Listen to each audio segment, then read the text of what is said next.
From acceptance speeches to follow our hearts, to Broadway musicals.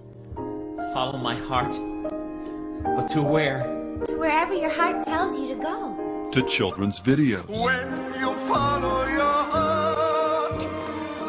This flake of feel-good wisdom has become the great law, the only politically correct commandment for a culture wherein truth is relative. Truth is whatever you believe is right. Man is good, and God is whatever you want him, her, or it to be. The truth is, there are no absolute truths. I mean, even God doesn't work that way. But think for just a moment. Aren't most or even all the things that people say and do determined ultimately by the desires of their hearts? We're born with the concept of right and wrong. Without some absolute standard of right and wrong, what's to keep a cute children's song Listen to your heart, girl. from becoming the score for man's descent into lust, murder, and anarchy? When there's people in your life trying to tell you what is right, what do you do? Listen to your heart, girl. Do you take a brand new road or the one you've always known? Am I getting through? Listen to your heart, girl. Listen to your heart, girl. Listen to your heart, girl. 'Cause the heart's not gonna lie to you. Listen to your heart, girl. Listen to your heart, girl. And I know you'll always be hearing the truth if you listen to your heart. I can do anything I want to you people at any time I want to. You gotta listen to your heart. As we saw earlier in this series, the reason this do what you want, it's your thing, follow your heart theology is wrong, and ultimately even satanic, is because our hearts and minds have been profoundly deranged by the effects of sin. The heart of man is deceitful above all things and desperately wicked. Who can know it? Every way of a man is right in his own eyes. There's a way that seems right to a man, but its end is the way of death. Trust in the Lord with all your heart, and lean not to your own understanding. And perhaps most direct of all, he who trusts in his own heart is a fool.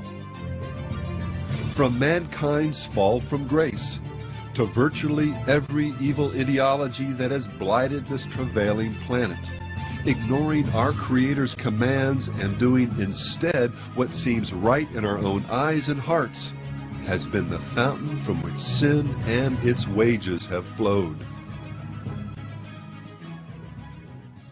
Of course, that's not to say that following one's heart will always produce the wrong or the most evil consequence. The Bible makes it clear that all of us have a dim memory of paradise lost and the moral standards we were created to obey. Depending on the individual and the culture, listening to one's heart can at times produce an approximately correct decision. And of course, for someone who's been born again through and to the will of God, following one's now regenerated heart can provide genuine direction and courage. But for the rebel, for those walking in their own counsel and by their own light, following your heart is a perfect expression of the satanic law and a one-way ticket to hell. Let's now close by examining the law from the Satanic Bible that best expresses the essence of this do what thou wilt philosophy. Say unto thine own heart, I am mine own Redeemer. One of the essential facts of life is that we're all born with a sense that something is wrong or missing, and the rest of life becomes a quest for wholeness and fulfillment. In theological terms, redemption. Whatever we look to for this, be it God, family, friends, lovers, money, power, sex, drugs, music, fame, or anything else, that person or thing becomes our Redeemer. By definition, our God. Christianity simply declares that all of us have been ruined by sin, and as a result are completely unable to save ourselves. We need a Messiah, a supernatural Redeemer. For God so loved the world that he gave his only begotten Son, that whoever believes in him should not perish, but have everlasting life. Against this, every other religion, every philosophy and ethical system contrived by man says in one way or another that we're not really that bad, and that through our own efforts we can redeem ourselves. In this they share the bottom line of Satanism and most of rock and roll.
And now the ultimate dichotomy, the final fork in the road, presents itself.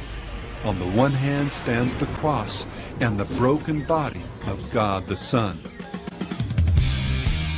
And on the other, an idol, gilded by the craft of man. And just as in Moses' time, today the people riot and dance about their idol, and the music of their worship rises up to heaven as the sounds of war. Only those who are willingly blind can deny what this series has established, that at every point, with an almost mathematical precision, the culture of rock and roll seeks to subvert the rightful rule of God and put man, and sometimes even Satan, in his place. From its deep roots in the occult to the vast profusion of evil fruit, the stain of sin, death, and judgment are unmistakable for those who have eyes to see. Know now that one day the music will stop. For those still worshiping around the golden calf, by God's grace, may that time be now.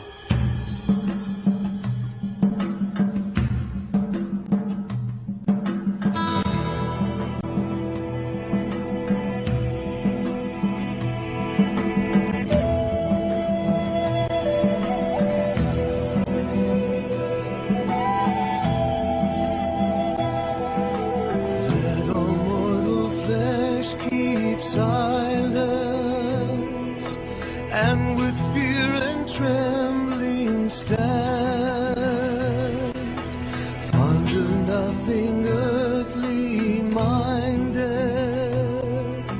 for with blessings in his hand, Christ our God to earth descended, our full homage to demand. Well, we've come to the end and our moment of truth. A truth that obviously goes a lot deeper than just deciding what bands and songs you're going to listen to.